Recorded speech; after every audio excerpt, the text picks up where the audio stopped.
Le chikungunya visite la Guyane, un virus transmis par un moustique déjà bien connu, l'Aedes aegypti, celui-là même qui vous transmet la dengue, nous arrive de la Martinique. Fièvre brutale, céphalée, grande fatigue, la dengue nous promettait déjà ses symptômes. Mais la spécificité du chic, ce sont des douleurs articulaires qui vous permettront de l'identifier. En cas de doute, une seule chose à faire, consulter. C'est la première des précautions, et en particulier si on revient d'une zone infestée. L'île de Saint-Martin a été déclarée en épidémie. Le virus circule à des niveaux aussi importants dans l'île de Saint-Barthélemy, désormais aussi en Guadeloupe et en Martinique. Si vous venez de voyager durant les fêtes, il vous faudra rester vigilant. Rappelons que des solutions simples existent. L'utilisation d'une moustiquaire imprégnée ou d'un bon anti-moustique.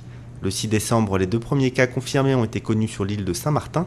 Désormais, l'île est la plus touchée au niveau épidémique, avec 98 cas confirmés. Saint-Barthélemy puis la Guadeloupe ont suivi depuis.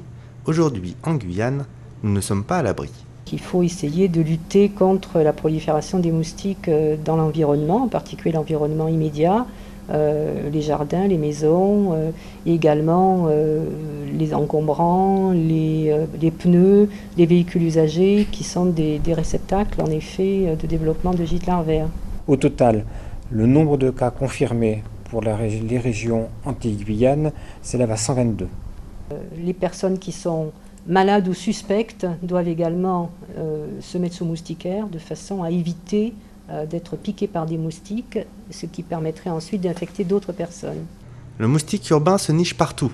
Il convient d'éviter toute source d'eau stagnante ou la présence de détritus près de vos habitations. La protection individuelle est indispensable, notamment le matin et à la tombée de la nuit, alors n'hésitez pas à abuser des répulsifs. Les mairies se préparent à recevoir les électeurs. En effet, les élections municipales 2014, c'est pour bientôt.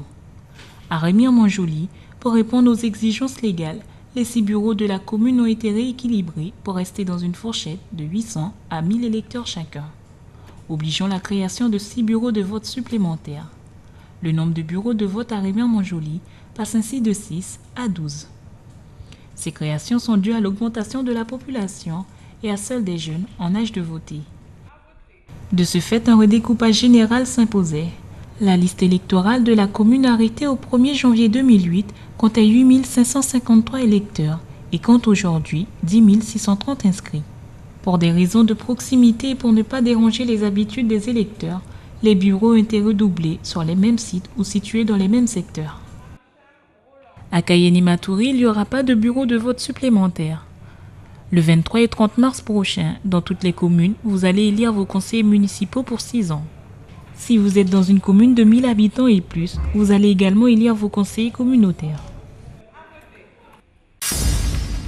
La Procep poursuit son action pour faciliter le développement des associations. Dans ce cadre, elle met en place la 2e édition du concours « Faites décoller ton projet ». Le concours offre 10 billets d'avion aux meilleurs projets présentés par les associations du département. Les démarches sont très simples. Les associations doivent déposer un dossier, remplir un dossier qui est téléchargeable sur Internet sur le site guyanasso.org. Le SAVA, le service d'appui à la vie associative de la Procep, peut aider les associations à remplir leurs projets. Et donc les associations ont jusqu'au 31 mai. Je rappelle, ce concours n'est pas ouvert uniquement aux associations du littoral, mais nous espérons recevoir des projets de Maripasoula ou de Wanari, pourquoi pas. Et donc, je rappelle aussi dans tous les secteurs d'activité, sport, environnement, social, santé. En 2012, lors de la première édition du concours, 5 associations ont eu leur projet retenu et ont partagé entre elles les 10 billets d'avion. Chicago Thai Boxing a envoyé 4 jeunes se former et passer un diplôme de formateur en métropole. SCTO a fait venir un slammer et envoyé la championne de Guyane au championnat de France. Le CESPROD et l'Association des ergothérapeutes de Guyane ont aussi gagné chacune un billet d'avion. Le comité de roller skate de Guyane a fait venir 2 formateurs de métropole. Ils ont organisé une formation en roller et en skateboard pour des participants issus de la Guyane, mais aussi des Antilles, du Suriname et du Brésil. Vu la situation géographique de la Guyane, on est relativement enclavé par rapport aux régions voisines et par rapport à la métropole et même aux Antilles. Le coût des billets est quand même important. Donc ça nous a permis en tout cas de diminuer le coût du transport sur cette action. Et donc comme on a des relations régulières avec la Procep, on a été informé de cette action, donc fais décoller ton projet. Et donc cette année, on va renouveler en fait cette opération en proposant un nouveau projet différent par rapport à la précédente organisation. J'invite toutes les associations qui ont des projets similaires, donc soit de déplacement vers la métropole, soit de faire venir des gens avec des compétences de métropole pour des formations, à participer à l'opération Fais décoller ton projet avec Air Caraïbes et la Procep. Dans sa démarche d'aider les associations à réaliser leurs projets, cette semaine, la Procep propose 3 formations. Les thématiques seront gestion associative, créer un document PowerPoint et les sources de financement pour les associations. Les inscriptions pour le concours Fais décoller ton projet toucheront à leur fin le 1er juin. Pour participer, les associations doivent être adhérentes à la Procep. Pour plus d'informations sur le concours ou sur les formations, il suffit d'entrer en contact avec la Procep. En ce début d'année 2014, l'heure est au bilan chez les commerçants. Noël est souvent la période phare, l'occasion de rattraper ou de parfaire son chiffre d'affaires. Le Père Noël a encore une fois été généreux. Beaucoup de clients étaient présents cette année, et ce, jusqu'à l'arrivée de Père Fouettard. Noël, ça s'est très très bien passé. Cette galerie, beaucoup de monde, l'artisanat, ça a bien marché. Voilà. La seule chose, c'était après les fêtes, avec le problème de l'économie au niveau de l'essence et tout ça. Hop, c'est cassé.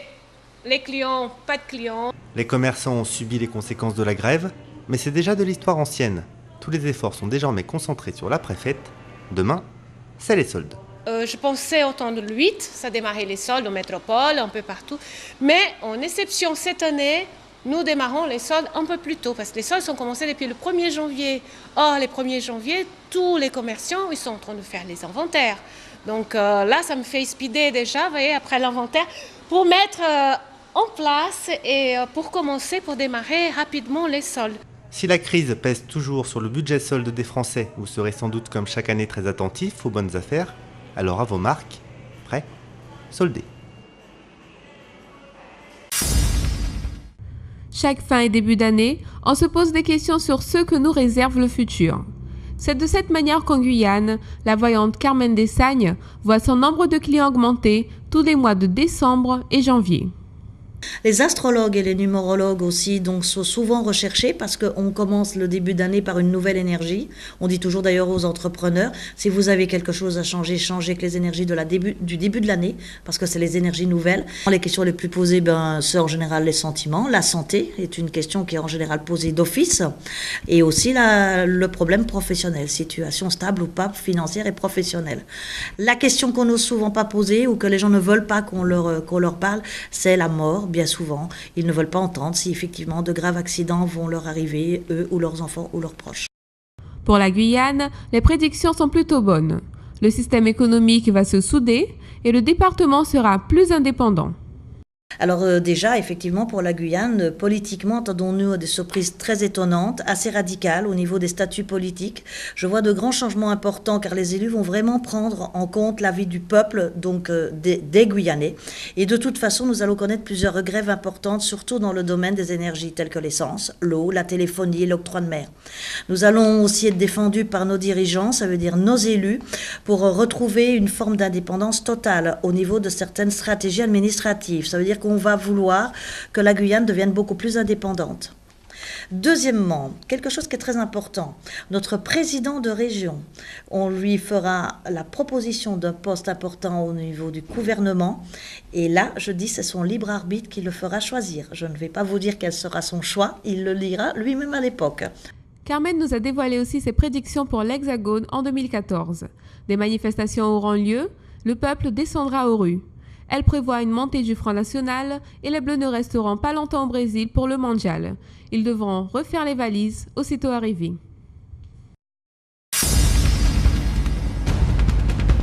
Pas du tout, parce que pour moi c'est de la superstition. C'est de la superstition tout simple. Et puis les gens, les charlatans, ils en profitent. Pas du tout.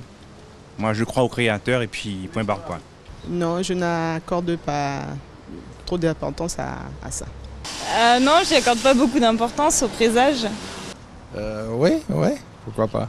Le problème c'est que je n'y crois pas. Moi non, j'accorde pas d'importance à l'horoscope parce que si elle devait me dire si les gens savent déjà ce qui allait m'arriver, ben, j'aurais eu peur de sortir de chez moi, tout en ayant peur de quelque chose. Moi je ne crois pas en horoscope, je ne crois pas en la voyance non plus. Je sais que depuis que je reste tranquille, je marche, je ne fais pas de bêtises, je ne vais pas boire d'alcool, je ne vais pas descendre sur la route, je n'insulte pas les gens, je n'ai pas de problème avec les gens, normalement, rien de lui m'arriver normalement. Non, je n'accorde pas une grande importance à tout ça.